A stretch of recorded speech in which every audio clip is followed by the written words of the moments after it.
அனைவருக்கும் வணக்கம். நம்ம டெய்லியும் ஹிந்து நியூஸ் பேப்பர்ல இருக்கக்கூடிய முக்கியமான செய்திகள பார்க்குறோம். இன்னைக்கு என்ன செய்திகள் இருக்கு அப்படிங்கிறத பார்ப்போம்.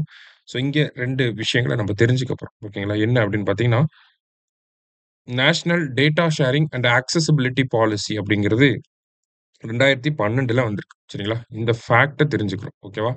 National data sharing and accessibility policy அப்படிங்கிறது. என்னன்னா, நமக்கு அரசாங்கம் வந்து நெறைய ரிப்போர்ட் அது இதுன்னு வெளியிடுறாங்க இல்லையா?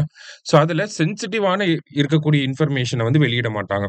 நான் சென்சிட்டிவா எதுவும் பிரச்சனை வராத இன்ஃபர்மேஷன்ஸ வந்து வெளியிடலாம் அப்படின்றத சொல்லக்கூடிய பாலிசி தான் national data sharing and accessibility policy. எப்போ வந்திருக்கு அப்படின்னா 2012ல வந்திருக்கு. சரியா? அடுத்ததா பார்த்தீங்க அப்படின்னா, நமக்கு பஞ்சாயத்து அட்வான்ஸ்மென்ட் இண்டெக்ஸ் அப்படின்னு சொல்லி குடுத்துருக்காங்க. ஓகேங்களா? ஸோ ஏப்ரல் 2025 தான் இந்த ரிப்போர்ட்ட வெளியிட்டிருப்பாங்க. சரிங்களா? பஞ்சாயத்து அட்வான்ஸ்மென்ட் இண்டெக்ஸ் அப்படிங்கிறது. ஸோ நமக்கு இந்த பஞ்சாயத்து அட்வான்ஸ்மென்ட் இண்டெக்ஸ்ல டாப் யார் அப்படின்னு பார்த்தீங்கன்னா, குஜராத். குஜராத், அடுத்தது தெலுங்கானா, அதுக்கப்புறமா திரிபுரா. சரிங்களா? தமிழ்நாடுல பின்னாடி தான் இருக்கும். சரிங்களா? அதுக்கப்புறமா திரிபுரா.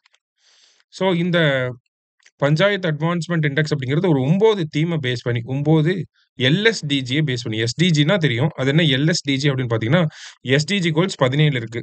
அத பஞ்சாயத்துல இம்ப்ளிமெண்ட் பண்ற மாதிரி 9 தீமா மாத்தி வச்சிருக்காங்க. சரிங்களா? 9 தீம்ஸா மாத்தி வச்சிருக்காங்க. ஸோ அந்த 9 தீம்ஸ் என்னங்கிறத கட்டாயம் நம்ம படிச்சுக்கணும். அதிலிருந்து 4 குடுத்துட்டு எது வரும், வராது அப்படிங்கிற மாரி நமக்கு கேட்பாங்க. சரியா? ஸோ அது என்னலாம் இருக்கு அப்படின்னு பார்த்தீங்கன்னா, நமக்கு வறுமை இல்லாத மேம்படுத்தப்பட்ட வாழ்வாதாரம் கொண்ட கிராம ஊராட்சி அப்படிங்கிறது. சரிங்களா? வறுமை இல்லாத மேம்படுத்தப்பட்ட வாழ்வாதாரம் கொண்ட கிராம ஊராட்சி. அடுத்தது நலவாழ்வு கிராம ஊராட்சி அப்படிங்கிறது.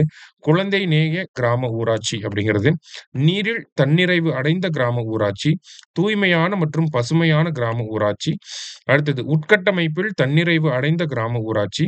சமூக நீதி மற்றும் சமூக பாதுகாப்பு உள்ள கிராம ஊராட்சி. அடுத்தது நல் ஆளுமை உள்ள கிராம ஊராட்சி, மகளிர் நேய கிராம ஊராட்சி. ஸோ இந்த 10 பாயிண்ட்டையும் எப்படியாவது 9 பாயிண்ட்டையும் எப்படியாவது படிச்சிரணும். சரிங்களா? இங்கிலீஷ்ல பார்த்தீங்கன்னா, இங்கிலீஷ்ல கொஞ்சம் ஈஸியா இருக்கும். Poverty free and enhanced livelihoods panchayat. சரிங்களா? First one. Poverty free and enhanced livelihoods panchayat அப்படின்னு சொல்லுவாங்க. ஓகேவா?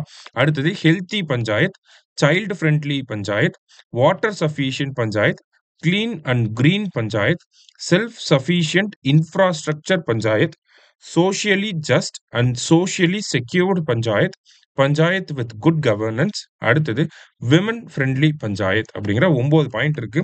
கட்டாயம் எக்ஸாமுக்கு படிக்காம இத படிக்காம போவாதீங்க. இந்த வருஷம் நடக்கிற எக்ஸாம்ல ஏதாவது ஒரு எக்ஸாம்ல இத கேட்டுருவாங்க. சரியா?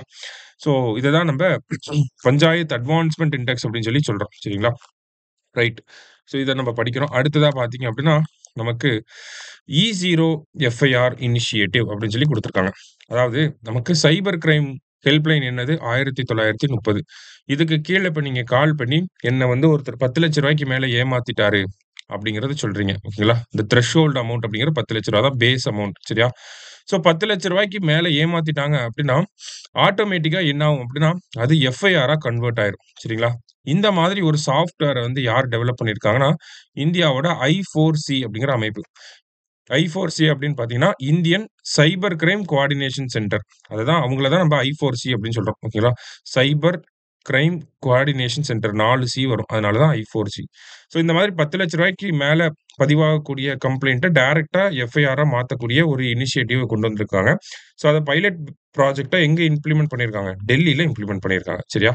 அவ்வளோதான் இந்த நியூஸ். ஓகேவா? ஸோ இன்னைக்கு 2 முக்கியமான செய்திகள பார்த்திருக்கோம். நன்றி. சுரேஷ் IAS அகாடமி வெற்றியின் முகவரி.